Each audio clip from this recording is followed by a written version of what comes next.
Dans cette vidéo, je vais vous parler de la boucle for.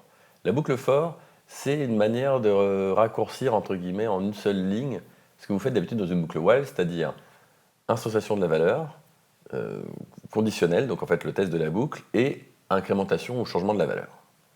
Alors je vais vous montrer comment ça marche. Déjà, on va reprendre notre exemple habituel. Donc j'ai int i est égal à 0. Tant que i est strictement inférieur à 10, je vais faire quelque chose. i++, voilà. Ça, normalement, ça affiche ça, parfait. Maintenant, on va faire la même chose, mais avec une boucle for.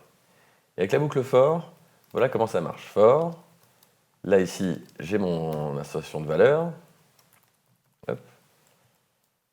Ici, je vais avoir ma conditionnelle. Et ici, je vais avoir mon changement de valeur, mon incrémentation. Et donc voilà, ma boucle while, là, avec la ligne où j'avais marqué i est égal à 0, ensuite j'avais ma boucle while avec i est strictement inférieur à 10, et puis après j'avais mon i++, bah, tout ça, c'est remplacé par une boucle for qui s'écrit comme ceci. Alors, comment ça se lit? Tout simplement, la boucle for, elle va prendre derrière il y a deux points-virgules dedans. D'ailleurs, on pourrait même mettre un point-virgule avec rien dedans. Hein. C'est juste, par contre, les points-virgules sont obligatoires. Mais j'aurais pu écrire ça. Je ne sais pas pour quelle raison j'aurais écrit ça, mais je pouvais écrire ça hein, si on voulait. Hein. Voilà. Mais bref.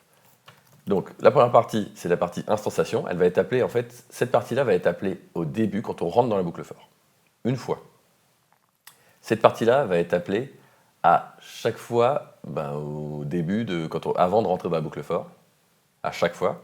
Et cette partie-là va être appelée à la fin du scope de la boucle for, à chaque fois aussi. Voilà, donc ça, appelé une seule fois au tout début, puis ça, appelé à chaque fois, puis ça, enfin avant de rentrer comme une boucle while, puis ça, appelé à la fin à chaque fois. Voilà. Donc c'est comme ça que marche la boucle for. La preuve en est que ça, c'est appelé au début aussi à chaque fois, c'est-à-dire que si je m'amusais à mettre 10 ici, je ne rentrerai jamais dans ma boucle for. Voilà. Donc voilà comment marche la boucle for. C'est une manière, on va dire, simplifiée d'écrire une boucle while avec au début l'instance, la conditionnelle, et ce qui va nous permettre de changer la variable de la boucle ou changer les valeurs, etc. Voilà, vous savez maintenant, il faut écrire une boucle for.